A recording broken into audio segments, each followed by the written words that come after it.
Assalamualaikum warahmatullahi wabarakatuh. Bismillah walhamdulillah wassalatu wassalamu ala rasulillah. Amma ba'du, ma'asyiral muslimin dimanapun anda berada, mudah-mudahan hari-hari Ramadan ini menjadi luar biasa di tengah pandemi corona. Ada video yang lumayan viral hadir di antara kehidupan kita dan banyak dipertanyakan oleh para sahabat semua. Mulai dari suara gemuruh yang luar biasa terjadi di pertengahan Ramadan dan terjadi di malam Jumat yang notabene masih rangkaian ibadah puasa. Maka sebagai orang yang beriman kepada Allah Subhanahu wa taala, bahwa semua yang terjadi ini tidaklah akan terjadi tanpa ada izin dari Allah Subhanahu wa taala. Namun demikian juga kita telaah, kita lihat kembali hadis yang menyatakan suara gemuruh, bahkan yang lebih dahsyat lagi akan terjadi huru-hara hingga Syawal dan seterusnya. Ini tidak bisa kita jadikan hujah. Terlebih hadis ini riwayat yang kemudian meriwayatkannya tidak sampai kepada kategori yang legalitas formal. Hadis ini kemudian maudhu, tidak sampai kepada keabsahan bagaimana kita memahami hadis. Betapa tidak. Dua alasan yang kemudian ulama sepakat bahwa hadis ini tidak bisa dijadikan hujah dan hadis ini cenderung maudhu atau palsu. Kita bisa lihat urutan-urutan ulama-ulama yang sepakat di dalamnya. Ada Al-Ukaili, ada kita bisa lihat Az-Zahabi, ada juga kita bisa lihat Al-Hakim. Kita tahu betul Al-Hakim punya Al-Mustadrak yang sangat intens dalam melihat hadis-hadis maudhu dan hadis-hadis yang tidak maudhu.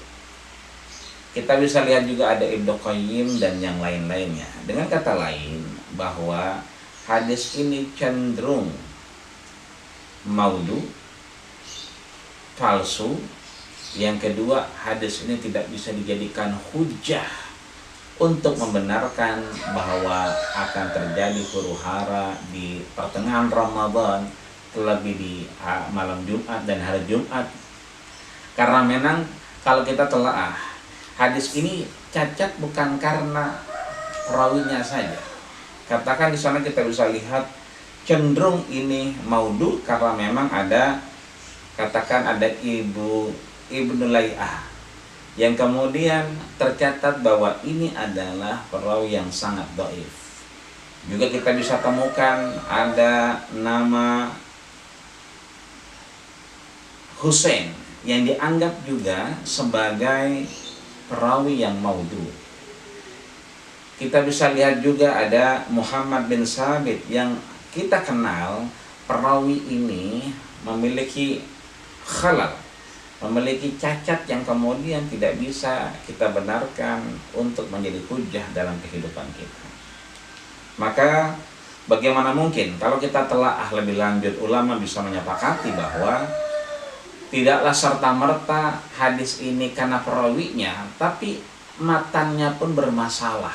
Bagaimana mungkin ketika sesuatu terjadi di pertengahan Ramadan dengan huru-hara, suara yang menggelegar, akan menyebabkan sesuatu yang tidak baik sehingga kemudian membuat orang semakin gelisah dalam beragama, semakin takut akan teror Ramadan di pertengahannya. Maka kita sebagai orang yang beriman mengimani apa yang datang di majabih Rasulullah sallallahu alaihi wasallam, maka kemudian kita bertanggung jawab untuk tidak menyebarkannya. Maka pertanyaan selanjutnya, bagaimana sikap kita? Sikap kita adalah tidak menyebarkan kabar ini lebih banyak lagi, karena biar bagaimanapun hadis ini cacat secara rawi, hadis ini dipermasalahkan secara matang, dan hadis ini juga kalau kita kemudian sampai menyebarkannya, kita tahu betul bahwa Rasulullah Shallallahu Alaihi Wasallam mengingatkan kepada kita. Apa yang diingatkan Rasulullah Shallallahu Alaihi Wasallam? Man kadzdzaba alayya muta'ammidan falyatabawwa maq'adahu 'alan nar.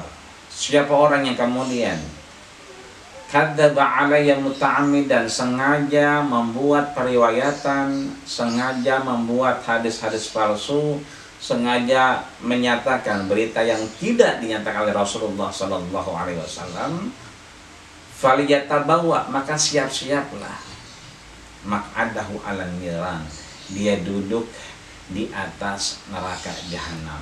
Dengan demikian, ketika kita membuat ini suatu pemahaman yang baik dan benar, bahwa sesungguhnya tidak terjadi sesuatu yang disepakati ulama, hal yang dikhawatirkan dengan suara gemuruh dan suara huru-hara hingga Ramadan, Syawal dan seterusnya, tapi kita mencerahkan umat bahwa sebetulnya ini adalah maudhu, hadis yang kemudian cenderung palsu, yang tidak bisa dijadikan hujah untuk kemudian berkehidupan baik beragama, berbangsa, dan bernegara. Maka siapapun di antara kita yang kemudian sudah mengetahuinya, cukup sampai di sini, tidak menyebarkannya, karena ketika kita menyebarkannya, itu artinya kita mengiyakannya.